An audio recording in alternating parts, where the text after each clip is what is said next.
Well, in locations around Ohio, experts say the deer population is out of control, posing safety risks, causing damage, and ultimately harming the herd. For the second time, a cull issue is on the ballot in the village of Ottawa Hills, but is it necessary? Some say no. 13 ABC's Amy Montgomery has been investigating this problem, and the battle lines are drawn about this proposed solution. Amy. There are strong opinions on both sides of this argument.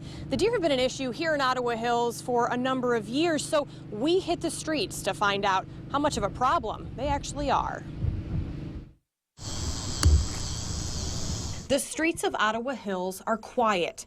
Houses tucked away among the trees. It's exactly why people live here. But for some, nature is getting too close to home. We've seen the situation progressively get worse. We've noticed that they have become much more familiar with humans, and they've become much more aggressive with our pets. They're talking about white-tailed deer. Chances are you've seen them.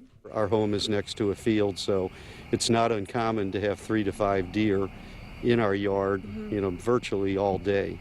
Devin Denner says now's the time to do something. So the balance of the ecosystem is actually skewed. There are no natural predators. 13 ABC canvassed the village to see the problem firsthand.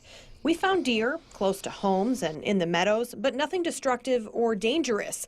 Dozens of homeowners have had very different encounters.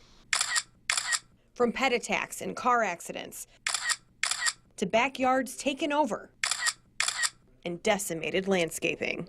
If any population, be it plant or animal, gets out of hand, it can be a limiting factor or a negative effect. There is a proposal that some say could help.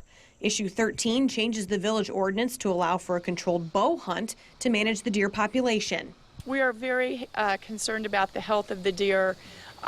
They are much skinnier than they used to be. Dozens of communities across the state have taken steps to change their ordinances that enable some kind of active management. If adopted, it will mirror a similar program in Granville, near Columbus. It's extensive and includes some strict rules.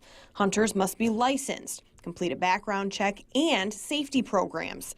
They must also apply for authorization through the police chief.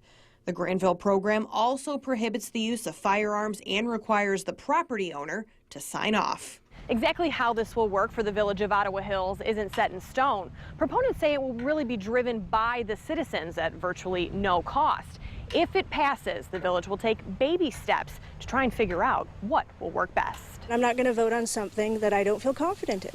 Lynn Masson sees deer on her street, but this avid gardener doesn't think they're a problem. She says thanks to a little bit of research, she keeps them out of her yard. And if you just disperse, like this is our sage, some lavender, in with the garden, as it says when you look online, you're not bothered by animals. She, like many others, have a slew of questions.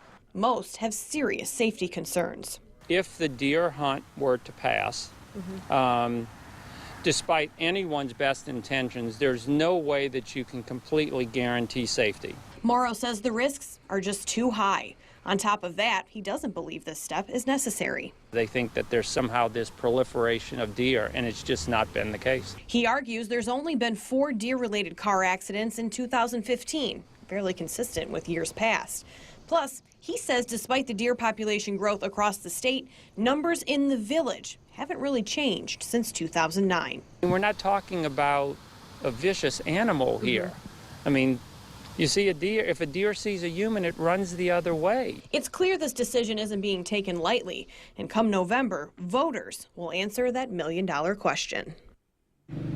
When it comes down to it, on one hand, you have those serious safety concerns, and on the other, you have animal health and environmental concerns. There is a lot of information out there about the risks and benefits of plans like this.